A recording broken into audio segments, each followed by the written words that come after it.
Who invited her on this yacht? The mocking laughter rang out as Claire Monroe stepped aboard with an old fabric tote. Among the guests flaunting designer brands, she was dismissed as an outsider unworthy of attention. But hours later, the sea thundered when a Navy destroyer stopped directly in front of the yacht. To everyone's shock, hundreds of sailors stood in solemn salute, and Claire quietly raised her hand in return. Claire stood there, her beige dress catching the breeze, her loose black hair shifting slightly as she gripped that worn tote. She didn't flinch when the first laughs hit, didn't look down when a woman in a glittering gown pointed at her sandals and whispered something to her friend. The yacht was a floating palace. Polished wood, crystal glasses, people draped in logos that screamed money. Claire didn't fit. She didn't try to. Her face was bare. No makeup, no jewelry, just her standing quietly by the rail, watching the waves. The guests didn't know. They didn't care to. They saw someone plain, someone who didn't belong in their world of wealth and flash. And they let her know it, loudly, cruelly, like it was a game. Before we go further, if this hits you, any of you watching who've ever been looked down on, judged for how you look, or where you come from, take a second, grab your phone, hit that like button, drop a comment below, and subscribe to the channel. It means the world to keep sharing stories like this, stories that remind us who we really are. All right, let's keep going. The first to strike was a woman named Vanessa, mid-30s, her blonde hair pinned up in a way that looked like it took hours. She wore a white dress that hugged her frame, diamonds flashing on her wrist. She leaned toward a man in a tailored suit, her voice carrying over the deck. She looks like she's headed to the market, not a yacht party. Her laugh was sharp, like glass breaking. The man chuckled, his eyes scanning Claire's simple dress. "This is for elites, not dock workers," he said, loud enough for everyone nearby to hear. A few others joined in, snapping photos of Claire as she stood alone, her back to them, staring out at the sea. They posted the pictures online, captions dripping with mockery. Claire didn't turn around. She didn't react. She just let her fingers brush the rail, steady as ever. A new voice cut through the chatter, this one from a woman in her late 40s. Her neck draped in pearls, her smile tight and practiced. She was the kind who hosted charity galas, but never gave without a photo op. She stood near Claire, holding a martini, her voice loud and syrupy. "Honey, did you get lost on your way to the thrift store?" The group around her tittered, their eyes darting to Claire's beige dress. The woman leaned closer, her perfume sharp, and added, "This yacht's for people who belong, not strays." Claire's hand paused on the rail, her fingers curling slightly. She turned her head just enough to meet the woman's gaze and said, "Belonging's not about your clothes." Her voice was quiet, but it carried like a bell in a storm. The woman blinked, her smile faltering, and the group went silent for a beat before forcing more laughter. The yacht cut through the water, the sun high, the air thick with salt and judgment. Claire moved toward the back, finding a small bench near the edge of the deck. She sat, her tote resting on her lap, her posture straight but not stiff. A group of younger guests, all in their 20s, sauntered over, sunglasses perched on their noses like they were posing for a magazine. One of them, a guy with slick back hair and a gold chain, smirked. "Hey, do you even know the bow from the stern?" His friends laughed, egging him on. Another, a girl with a fake tan and a neon bikini, pointed at Claire's sandals. "Careful not to fall over, Han. You'll be seasick in 5 minutes." They shoved a pair of binoculars into Claire's hands, giggling. "Go on, play Navy for us." Claire looked at the binoculars, then at them. Her eyes were steady, cold. She handed the binoculars back without a word. The group walked off, still laughing, their voices echoing across the deck. The captain, a wiry man in his 50s, with a weathered face, caught Claire's eye as she passed the helm. He froze for a split second, his hands pausing on the wheel. Something about her, the way she stood, feet planted like she'd walked 1,000 decks, her shoulders square but relaxed, made him stop. He gave her a nod, quick but deliberate, the kind you don't give to just anyone. The other guests didn't notice, too busy sipping champagne and posing for selfies. But a few caught the exchange, their brows furrowing. Why is he nodding at her? A woman in a red hat muttered to her husband, "She's nobody." Claire nodded back just once and kept walking. She didn't smile. She didn't need to. A man in his early 30s, his shirt unbuttoned to show off a tan he had clearly paid for, swaggered over to Claire. He was the type who name-dropped CEOs and bragged about his yacht club membership. He held a whiskey glass, ice clinking, and grinned like he was doing her a favor by speaking. "You know, you could have at least tried to dress up," he said, loud enough for his friends to hear. "This isn't a soup kitchen cruise." His buddies laughed, one of them snapping a photo of Claire's tote bag. The man leaned in, his breath sharp with alcohol. "What's in there? Your life savings?" Claire's eyes flicked to his glass, then back to his face. "Careful," she said, her voice low. "Spills are hard to clean." He laughed, but it was forced, and he stepped back, his grin slipping as she held his gaze a moment too long. The afternoon stretched on, the yacht gliding past cliffs and open water. The guests grew louder, their laughter fueled by wine and arrogance. A man in his 40s, broad-shouldered with a Rolex that caught the sun, strutted over to Claire. He was the kind of guy who thought money made him untouchable, his voice dripping with entitlement. "What are you, a professor of oceanography?" he said, grinning as his friend snickered. Vanessa, the blonde from earlier, chimed in, her tone fake sweet. "Don't spoil the party with fake expertise, sweetheart." Another woman, older, her face tight from too many procedures, leaned in. "You're just a tag-along guest. Don't act important." They clinked their glasses, toasting their own cleverness, their voices carrying over the deck like a wave. Claire didn't move. Her eyes stayed on the horizon, her hands resting lightly on her tote. Then came the moment that shifted the air. The group by the bar was still laughing, their voices sharp, when Claire spoke. Her voice was low, calm, like she was stating a fact. "If the current shifts in 12 minutes, your anchor won't hold." The words landed like a stone in still water. The group froze, then burst into louder laughter. "She's insane," the guy with the gold chain said, slapping his knee. "What is this, a weather report?" But the captain, standing near the helm, overheard. His face went pale. He didn't laugh. He turned quick and checked the radar. His hands moved fast, double-checking the readings. Sure enough, a strong current was rolling in, just like she'd said. He muttered something to his first mate, who rushed to reposition the anchor. The guests didn't notice, too busy mocking Claire, but the captain's eyes kept darting her way, like he was seeing her for the first time. A young woman, barely out of college, her hair streaked with pink, approached Claire with a smirk. She was the kind who lived for likes, her phone always out, filming everything. She held it up now, pointed at Claire, her voice dripping with sarcasm. "Hey everyone, check out the yacht's new deckhand." Her friends howled, some clapping, others pulling out their phones to join in. The girl zoomed in on Claire's sandals, narrating for her followers. "Who wears these to a party like this? Tragic." Claire didn't look at the camera. She reached into her tote, pulling out a small folded cloth, a faded navy blue, the kind sailors use to clean their hands after a long shift. She wiped her fingers slowly, like she was brushing off their words, then tucked the cloth away. The girl's smirk faltered, her phone lowering slightly, but she kept filming, desperate to save face. The yacht rocked gently, the sea stretching endless around them. Claire stayed at the back, her tote now on the bench beside her. She leaned against the rail, her face unreadable, but her fingers traced the edge of the tote, slow and deliberate. Years ago, she'd carried that same bag onto a different kind of ship, one made of steel, not luxury. A ship where men and women stood at attention when she walked by, where her word was law. She'd been younger then, her hair tied back, her uniform crisp. The memory flickered in the way she tilted her head, catching the sound of the waves, the same rhythm she'd known on those long nights at sea. She didn't dwell on it. She just watched the water, her face calm, her silence louder than the chatter around her. The mocking didn't stop.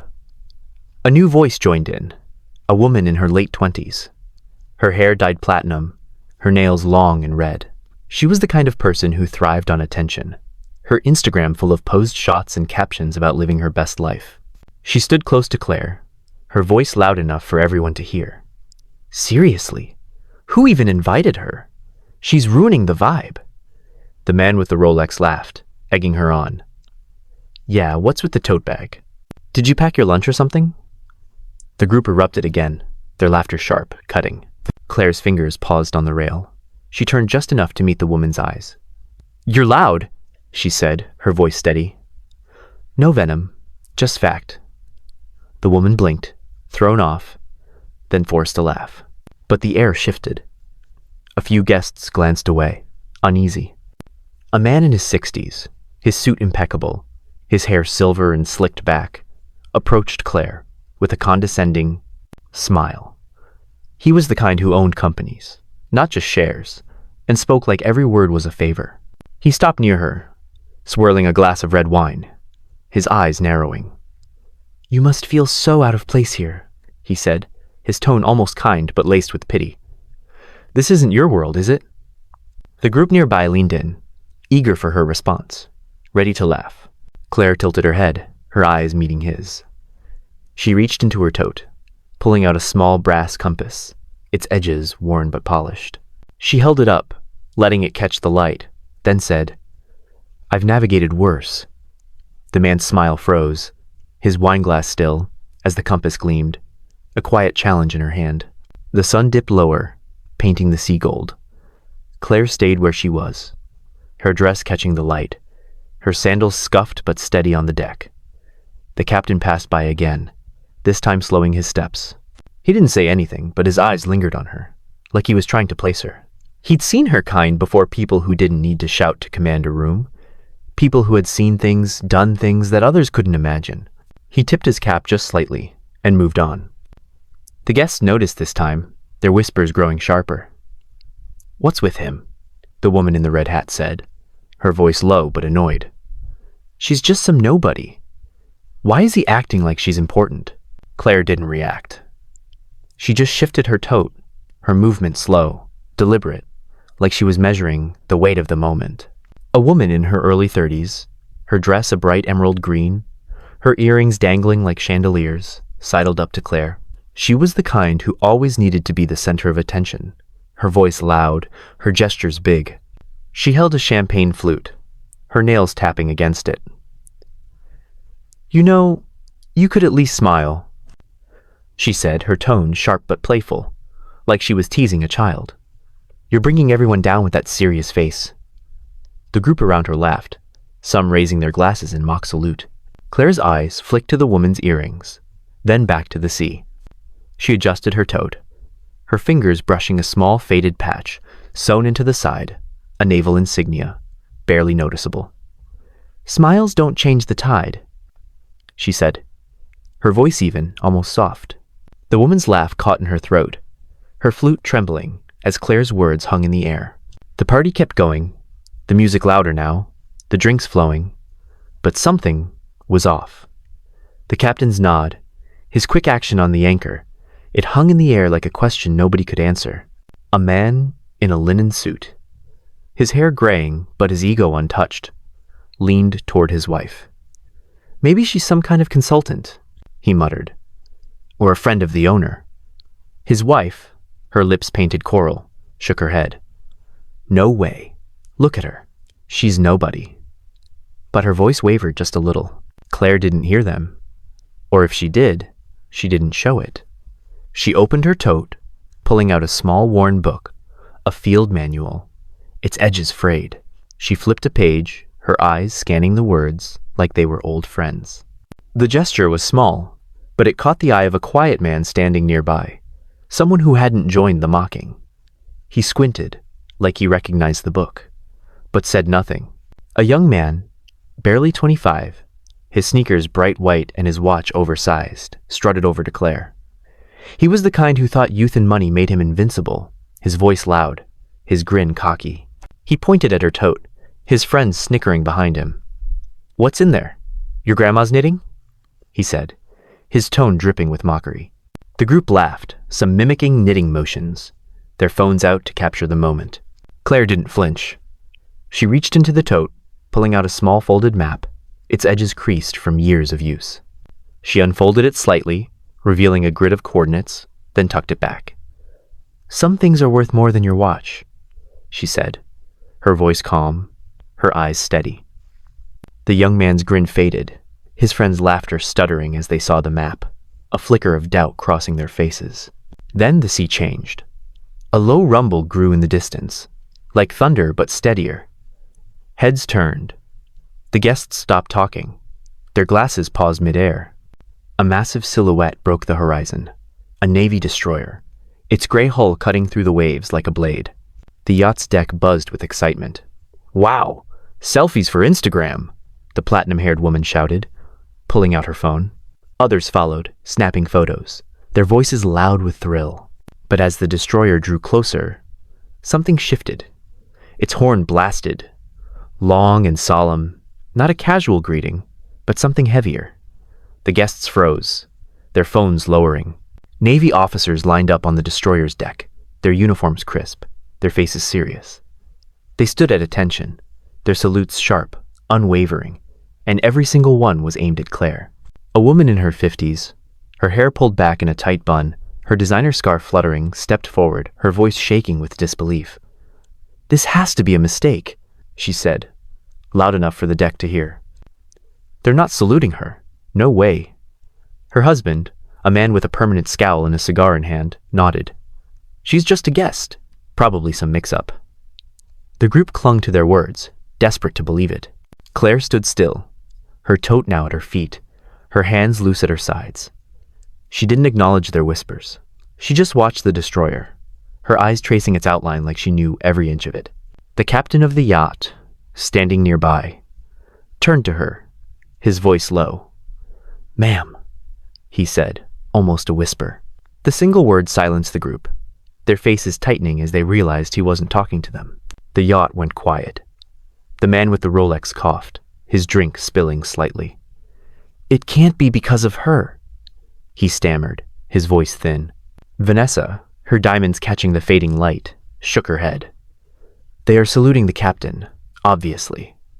But the captain wasn't moving. He stood by the helm, his hands clasped, his eyes fixed on Claire with something like awe. The guests turned to her, their faces pale, their laughter gone. Claire didn't speak.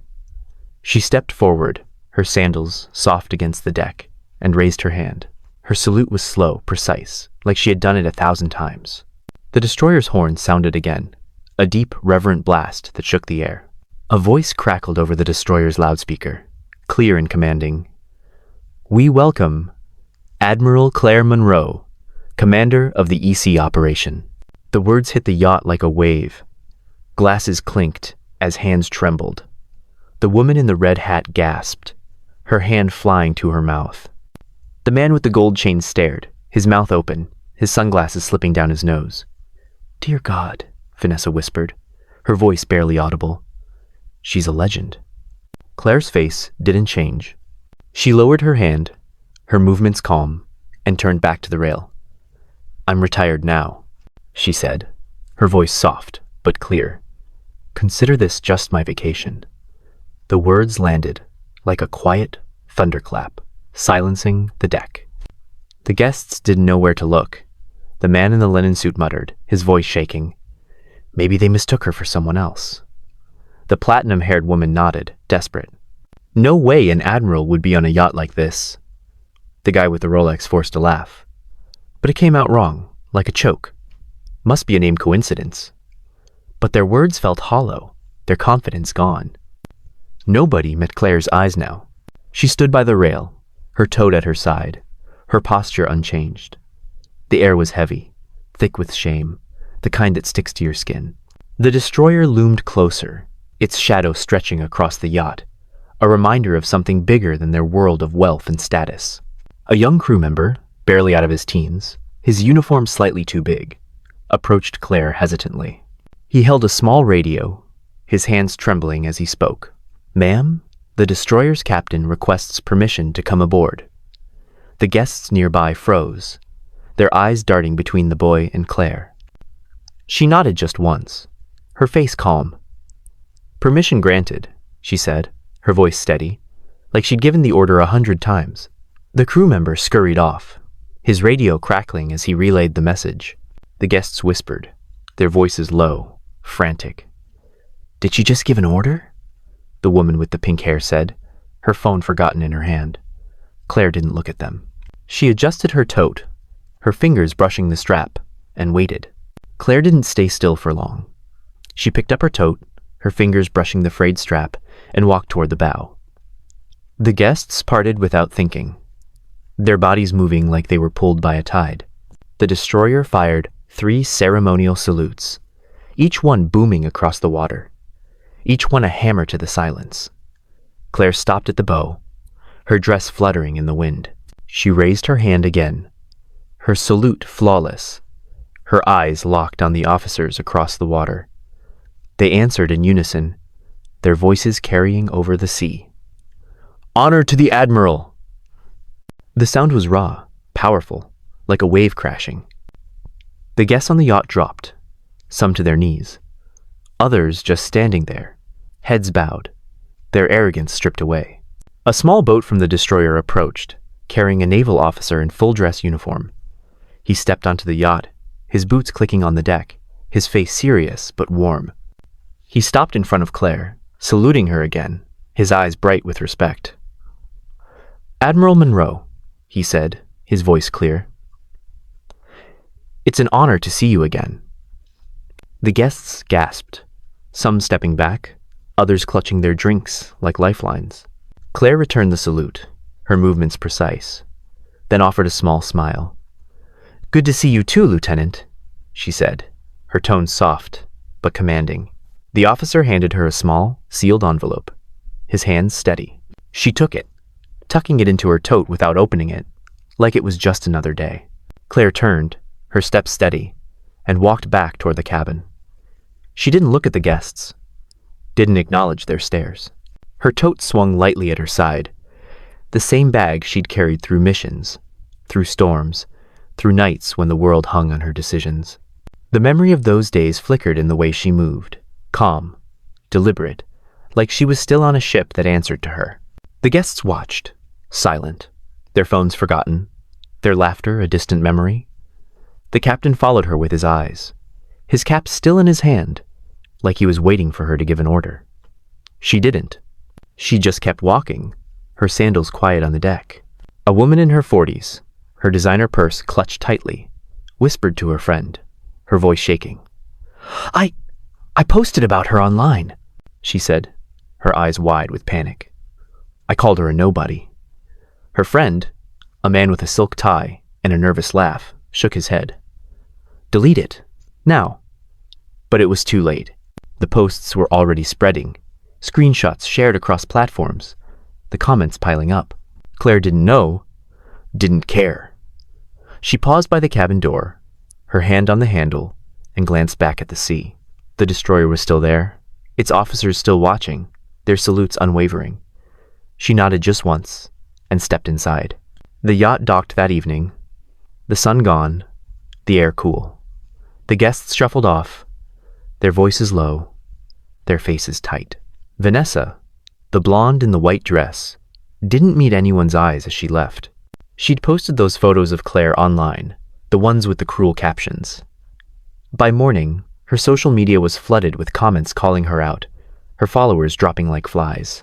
The man with the Rolex, whose name was Richard, got a call from his company's board the next day. They'd seen the posts, heard about the yacht. His contract was terminated. No explanation needed. The guy with the gold chain, a wannabe influencer named Jake, watched his sponsorship deals vanish one by one as brands distanced themselves from the backlash. None of them saw it coming. None of them said a word to Claire as they left. The woman with the pearls who'd mocked Claire's dress stood frozen as she stepped off the yacht. Her phone buzzed with a message from her charity board. She was out, her name scrubbed from their website. The young man with the oversized watch, who'd laughed about Claire's tote, found his yacht club membership revoked the next morning. No reason given. The woman with the emerald dress who demanded a smile saw her event planning business tank as clients pulled out, whispers of her behavior spreading. Each consequence landed quietly, like stones sinking into deep water. No drama, just truth catching up. Claire stayed on the yacht a little longer, talking quietly with the captain. He stood straighter when she was near, his voice softer, like he was speaking to someone he had read about in books. She thanked him for his work, her words simple, her tone warm but firm. He nodded, his eyes bright, like he had just been given a medal. As she stepped off the yacht, her tote over her shoulder, a car pulled up, a black SUV, sleek but not flashy. The driver's door opened, and a man stepped out. He was tall, his hair streaked with gray, his suit understated but sharp. He didn't say much, just opened the passenger door for Claire. The guests who were still lingering froze. They knew him, not by name maybe, but by presence. The air changed when he was there, like the world shifted to make room. Claire slid into the car, her movement smooth, unhurried. The man closed the door, his hand lingering on the handle for a moment, like he was making sure she was safe. The guests watched, some turning away, others staring like they'd seen a ghost. Jake, the guy with the gold chain, tried to laugh it off, muttering something about big shots and their drivers. But his voice cracked, and nobody laughed with him. The woman in the red hat clutched her purse, her knuckles white. Vanessa looked down at her phone, her face pale, like she was waiting for another blow. The man in the linen suit just stood there, his wife silent beside him, both of them knowing they'd crossed a line they couldn't uncross. The SUV pulled away, its engine quiet, its lights cutting through the dusk. Claire didn't look back. She didn't need to. The yacht was behind her. The guests were behind her, their world of noise and judgment fading into the night. She leaned back in the seat, her tote on her lap, her fingers brushing the frayed strap. The man beside her glanced over, his eyes soft but steady. He didn't ask how the day went. He didn't need to. He just drove, the road stretching out ahead, the sea still visible in the distance. The story spread, as stories do. The yacht, the destroyer, the salute. It became a moment. People talked about a moment that lingered. For those who'd been there, it was a weight they carried, a reminder of what they'd done, what they had assumed. For others, it was a spark, a story that made them sit up a little straighter, hold their heads a little higher. Claire didn't hear the whispers, didn't see the posts. She was already moving forward, her life quiet but full, her strength not in what she said, but in what she did. She'd faced worse than their words, worse than their laughter, and she had walked through it, steady as ever. You've been judged, haven't you? Looked down on, pushed aside, made to feel small. But you kept going. You held your ground. You're still here, and that's enough. More than enough. Where are you watching from? Leave a comment below, and hit follow to walk with me through heartbreak, betrayal, and finally healing.